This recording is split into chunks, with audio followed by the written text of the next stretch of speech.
কাশফুল দেখবো আমি। দারুণ দারুণ। কিছুক্ষণের মধ্যে আমরা কাশফুল বাগানে পৌঁছে যাব। আমরা চলে এসেছি কাশফুল বাগানের গেটে। তোমরা দেখো আমরা কিভাবে কাশফুল বাগানের ভেতরে প্রবেশ করি। দেখতেই পাচ্ছ আমরা উপরে উঠে গেছি। এবার আমাকে লাফ দিয়ে নিচে আনতে হবে। তোমরা দেখতেই পেলা খুব কষ্ট করে ভিতরে আসলাম। আর এবার আমার বন্ধুটা আসবে, চলো আমরা দেখবো কি করে আসে। আমি চলে এসেছি, এবার আমার পালা। এতক্ষণ ওর আমি ভিডিও করছিলাম, এখন ও আমার ভিডিও করছে। তো চলো এখন আমি কিভাবে ঢুকি তোমরা দেখো। লাইফে কোনোদিন এত কষ্ট করে কোথাও ঢুকিনি। এখন আমি লাফ দিয়ে ভিতরে যাব। কাশফুল দেখতে যাচ্ছি আমরা। দেখো কত সুন্দর লাগছে নেচারটা। দুই বন্ধু মিলে দেখো কি সুন্দর লাগছে জায়গাটা।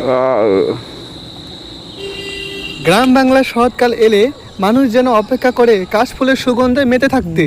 আমরা এখানে আসছি কাশফুল দেখতে। দেখতে পাচ্ছ বিশাল বড় একটা বাগান। এই দেখো কাশফুল।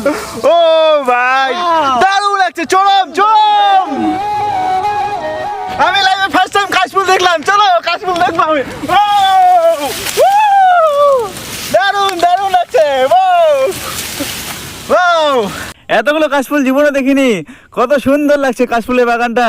এদিকে দেখো থাকার জন্য ঘরও বানানো হয়েছে কাশফুল দেখানোর জন্য। নিচ থেকে তোমাদেরকে ভালো করে কাশফুলের বাগানটা দেখাতে পারিনি, তার জন্য আমার বন্ধুটা এখন ইটের উপর উঠছে। ইটগুলো ভালো করে সাজিয়ে তারপর তোমাদেরকে সুন্দর করে পুরো বাগানটা দেখাবে।